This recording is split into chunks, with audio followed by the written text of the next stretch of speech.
Good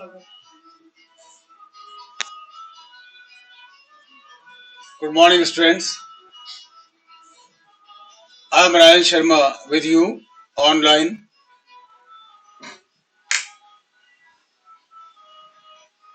As I have given you the syllabus, and in that syllabus, there are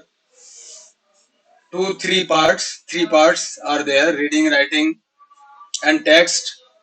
Today, I am going to teach you about reading section, and in reading section, we are going to study today one unseen passage. All right. So, as we have read that there will be two kinds of passages for comprehension and for note making and abstraction. So ये सामने लिखा हुआ है, इसे आप लोग अपनी notebook में नोट करना शुरू कर दें। जैसे मैंने पहले भी कहा है कि अपनी इंग्लिश के नोटबुक बना लें और प्रतिदिन ये जो पीडीएफ है, जो भी जानकारी यहाँ से दी जाती है, उसको अपनी नोटबुक में उतारें, तभी हमारे ऑनलाइन शिक्षण का फायदा हमें मिलेगा, वरना नहीं मिलेगा। केवल देख करके रख देंगे उससे कुछ नहीं होगा। We have to maintain our regular study record. अपनी नोटबुक का रिकॉर्ड अपने को मेंटेन करना है। ये पाठ्यक्रम लिखा है, रीडिंग का पाठ्यक्रम आज हम पढ़ रहे हैं। इट कैरीज 15 मार्क्स, 15 नंबर का बड़ा सेक्शन है, बहुत अधिक अंक ये कवर करता है। इसके अंदर इन 15 मार्क्स के अंदर दो भाग हैं, वो अनसीन पैसेजेस है दोनों। एक 9 नंबर का है, एक 6 नंबर का है। फर्स्ट पैसेज 9 नंबर का है कॉम्प्रिहेंशन का, और सेकंड पैसेज जो नोट मेकिंग का है वो 6 नंबर का है। इस तरह 15 नंबर कवर करता है। फर्स्ट टाइप ऑफ पैसेज जो है वो कॉम्प्रिहेंशन का है, वो 6 और 3 अंकों में डिवाइडेड है। कुल मिला के 9 अंक हैं। 6 अंक जो हैं वो शॉर्ट आंसर टाइप क्वेश्चंस के रहेंगे। शॉर्ट आंसर टाइप क्वेश्चंस उस पैसेज के अंदर से पूछे जाएंगे, और एक और सेक्शन रहेगा उसका, वो कहलाएगा वोकेबुलरी। ये 3 मार्क्स का रहेगा। ऐसे करके 9 मार्क्स कवर करेगा। आज हम अनसीन पैसेज कैसे करते हैं वो देखेंगे। अनसीन पैसेज टाइप फर्स्ट को हम एक्सप्लेन करते हैं। इसमें to test our comprehension and vocabulary, इसका जो मोटो है पूछने का, ये पढ़ाने का, उसका उद्देश्य है कि हम कितना कॉम्प्रिहेंड करते हैं सेंटेंसेस को, कितना पैसेजेस को समझते हैं उस वस्तु को, और उसकी वोकेबुलरी से कितना एक्वेंट होते हैं। ये 400 से 500 वर्ड्स का आएगा। कुल 9 अंकों का होगा। 6 अंक लघुत्तरात्मक और 3 अंक शब्द ज्ञान, वोकेबुलरी। आगे बढ़ते हैं। इसके अंदर पैसेज सॉल्व करने का पूरा प्रोसेस दे रखा है कि हमें इनको कैसे पढ़ना है। हल करने के निर्देश हैं। प्रत्येक गद्यांश के नीचे 6 लघुत्तरात्मक प्रश्न और 3 अंक के प्रश्न वोकेबुलरी पर आधारित दिए जाएंगे। 6 लघुत्तरात्मक प्रश्न विद्यार्थी की स्थानीय और वैश्विक समझ, कितना समझता है लड़का, वो छोटी बड़ी बातों को कितना समझता है, ये वर्ल्ड लेवल के की जानकारी कितनी है उसको, इसको बोलते हैं वैश्विक समझ। इनको जांचने के लिए होते हैं। इसको इंग्लिश में बोलते हैं local and global comprehension. What do you know about the world, whole world. संसार के किसी भी स्थान से किसी भी विषय के बारे में इसमें जानकारी पूछी जा सकती है। तो वो जांच करने के लिए हमें ये प्रश्न पूछे जाएंगे।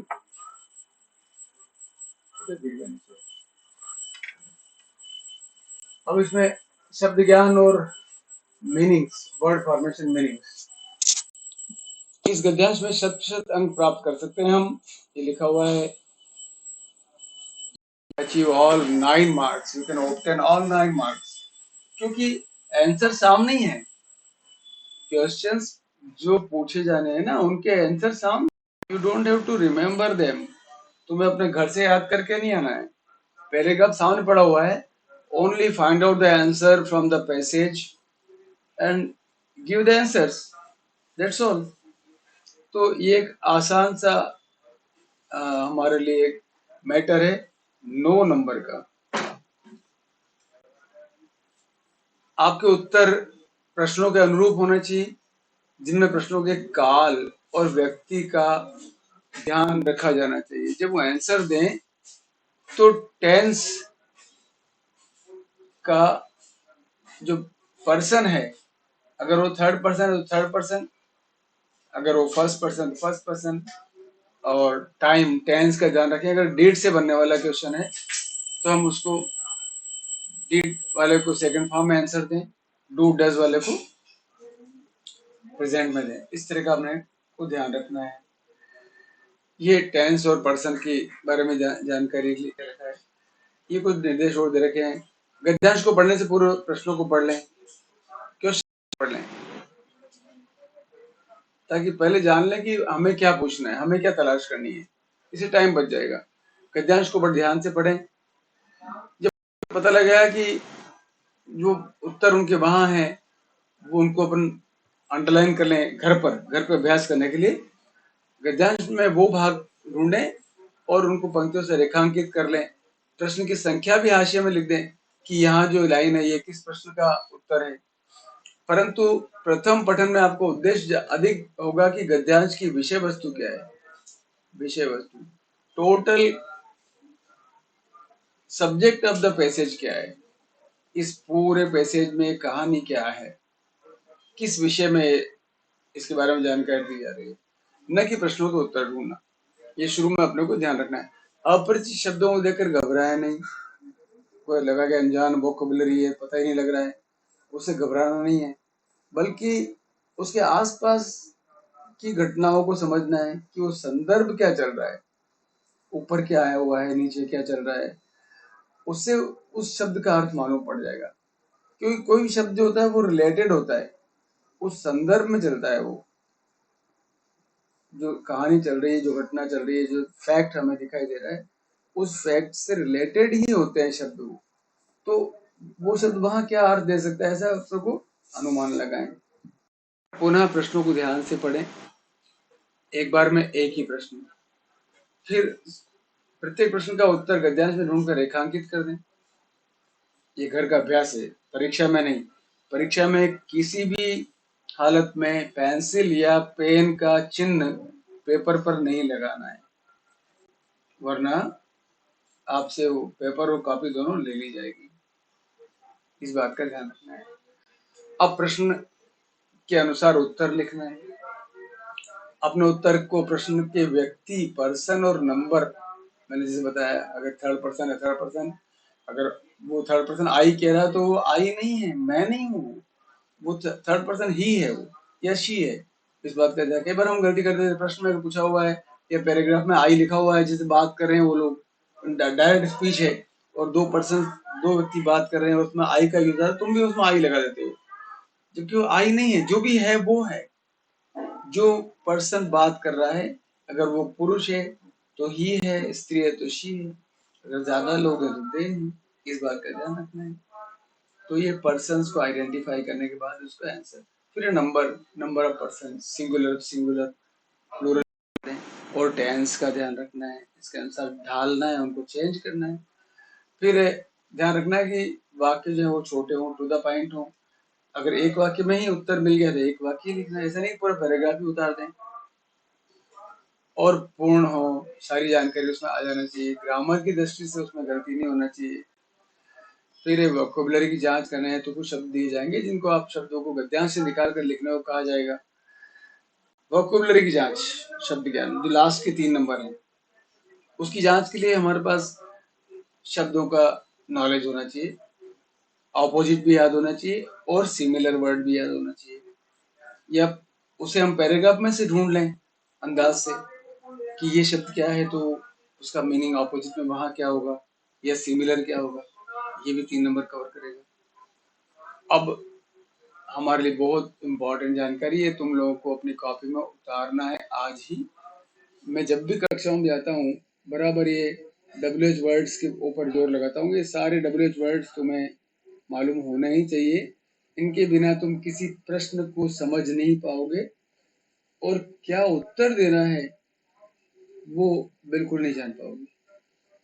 जब तक हमें WH नहीं मालूम पड़ेंगे तब तक हम आगे नहीं बढ़ सकते। ये बहुत इंपॉर्टेंट है, इनको अपनी कॉपी में आज ही नोट कर लें। ये एक तरह से समझ लो आप।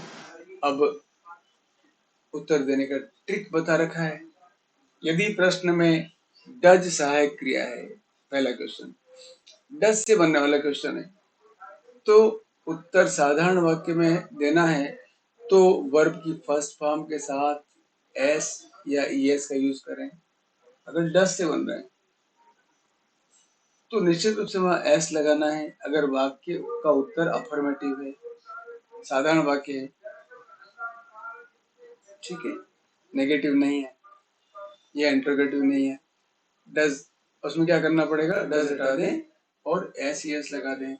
एग्जाम्पल दे रखा है, where does she go every day. Question आया does she go every day, तो ये डज जो है ये गो के साथ में अटैच होगा, क्योंकि गोज था वो, उसमें से डज बाहर निकल गया और प्रश्न जब वापस हम आंसर देंगे तो वो एक अफर्मेटिव सेंटेंस बन जाएगा, वो फिर वो इंट्रोगेटिव नहीं रहेगा।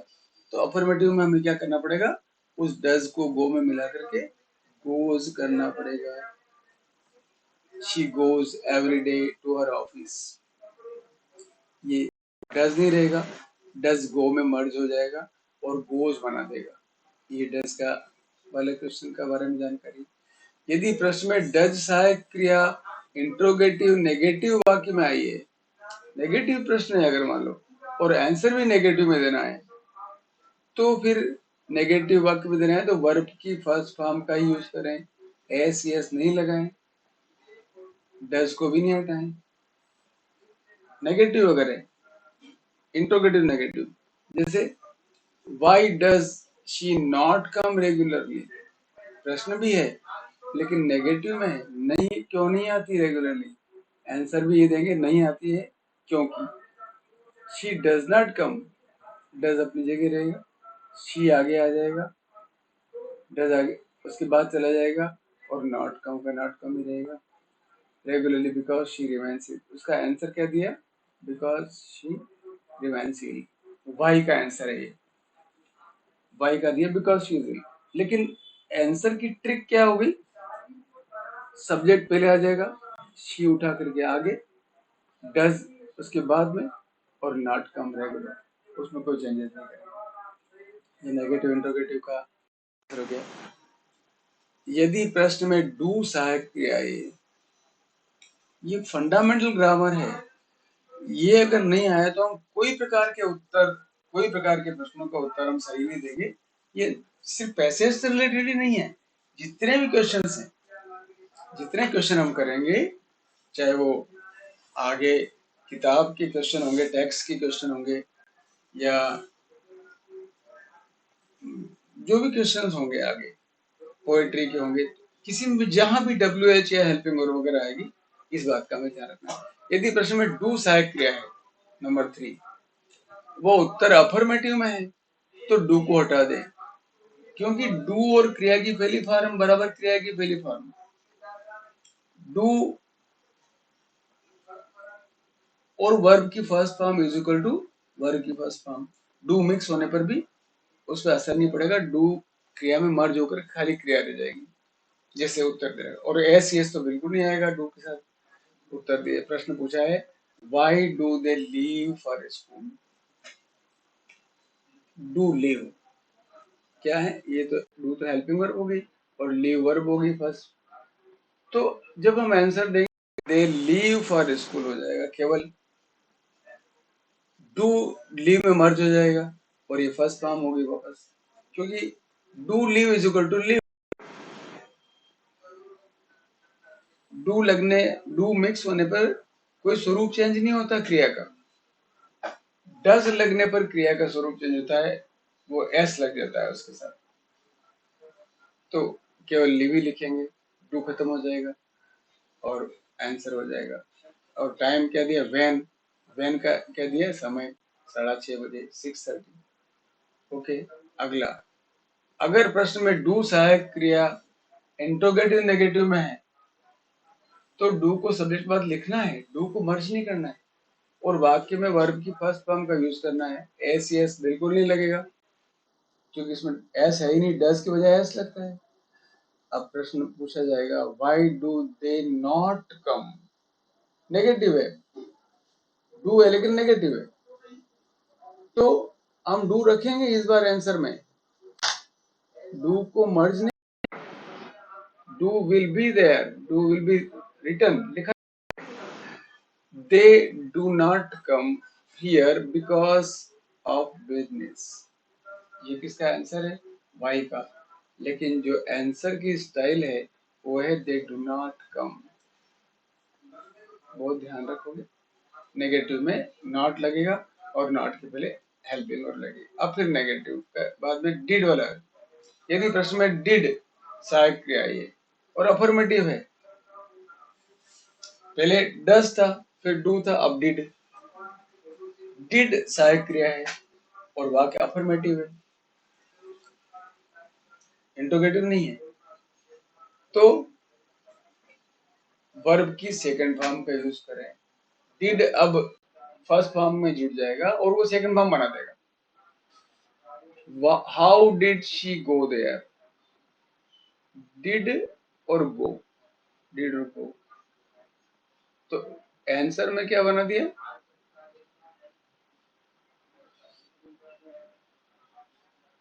आंसर में क्या हो गया, शी वेंट, सेकंड फॉर्म हो गई, क्योंकि ऊपर डिड था, अब डिड और फर्स्ट फॉर्म मिलकर के क्या बन जाता है, सेकंड फॉर्म बन जाता है। डिड और गो इज इक्वल वेंट। अगर प्रश्न में डिड गो आया है तो हम आंसर में वेंट करेंगे, डिड नहीं लिखेंगे, क्योंकि ये अफर्मेटिव है, इंट्रोगेटिव नहीं है, नेगेटिव भी नहीं है। इंट्रोगेटिव नेगेटिव में हेल्पिंग वर्ब रहती है साथ में, अफर्मेटिव में नहीं रहती। अब वापस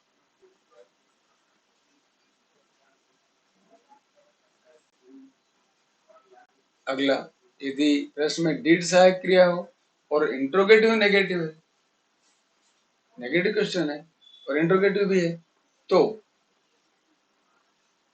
उत्तर नेगेटिव सेंटेंस में देना है, तो डिड और वर्ब की फर्स्ट फॉर्म का यूज करें। जैसे why did she not go there, why did she not go there, वो वहां क्यों नहीं गई, तो she did not go there because she was busy, ऐसा हो जाएगा, बिकॉज से जुड़ेंगे आंसर। अगला 7, वाई से आरंभ होने वाले प्रश्नों के उत्तर में सामान्यतः बिकॉज लगाकर वाक्य लिखा जाता है, परंतु कुछ उत्तर में टू प्लस इन्फिनेटिव का यूज भी हो सकता है। वाई, ये इसको समझो, वाई से स्टार्ट हो रहा है तो बिकॉज से जोड़ते हैं उसको, बिकॉज शी वॉज बिजी, लेकिन वाई से आरंभ होने वाले उत्तरों में सामान्यतः बिकॉज लगाते हैं,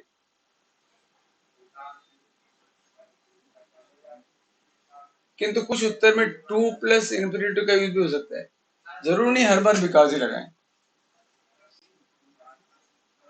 जरूर नहीं वाई का आंसर हर बार बिकॉज में दे। एग्जाम्पल दिया है, why did she make a haste, answer दिया she made a haste, make और डिड दोनों मिलकर क्या हो गया, मेड हो गया। शी मेड ए हेस्ट, क्यों किया उसने, to reach there in time, to reach, to infinitive, because नहीं लिखा, जैसे ये बिकॉज है ना, ऐसा नहीं, because he was busy. Why, why का क्या दिया था यहाँ पे, because, because she was busy, यहाँ नहीं, यहाँ पर क्या हुआ, to reach there in time, जल्दी पहुंचने के लिए, यहाँ कारण नहीं है, यहाँ इन्फिनेटिव है,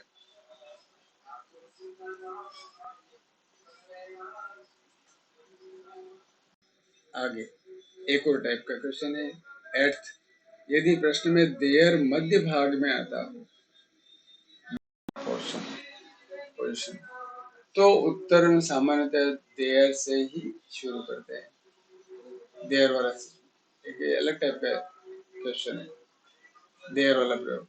there, how many students are there in your school, तुम्हारे विद्यालय में कितने छात्र हैं। How many student are there, there वाला प्रयोग, अपने विद्यालय में कितने छात्र हैं। क्वेश्चन क्या बन रहा है, how many students are there, how many rooms are there in your class, in your house, how many tables are there in this room, how many windows are there in this room। ये इस प्रकार का वाक्य बनता है, there का use होता है। उसका आंसर शुरू कैसे करेंगे, देयर से करेंगे। There are 800 students in my school, how many का आंसर क्या हुआ, 800, हाउ मेनी का 800, लेकिन स्टार्ट कैसे करना, देयर से। ठीक है, फिर यदि प्रश्न में वेन हो, वेन क्लास हो, वेन क्लास हो, क्लास है, दो भाग में है वाक्य। What was he doing when you reached there, जब तुम वहां गए, व्हेन से जुड़ा, व्हेन क्लास। तो व्हेन क्लास को पहले लिखें, जो क्लास व्हेन से स्टार्ट हो रहा है उसको पहले लिखें। When I reach there he was studying English, जब मैं गया उस समय इंग्लिश पढ़ रहा था। When I reach there he was studying English. What was he doing, what was he doing, क्या कर रहा था, उसका आंसर है he was studying English. What was he studying, what was he doing, doing बजाय स्टडीइंग। इस तरह इसका आंसर लिखेंगे। ये सारे क्वेश्चन के स्टाइल्स हैं। नो प्रकार के 9 types of questions are possible in वैसे, तो हमें इनको ध्यान से देखना है। ये आप अपनी नोटबुक में नोट करें और समझने की कोशिश करें। And if there are any queries, if there is any problem, you can contact me, you can ask me. और सबसे इम्पोर्टेंट तो ये जो WH वाला सिस्टम है, ये इसको बिल्कुल आज ही अपने नोट में नोट करें और ये करना शुरू करें। Learn them by heart. Okay, best, good luck.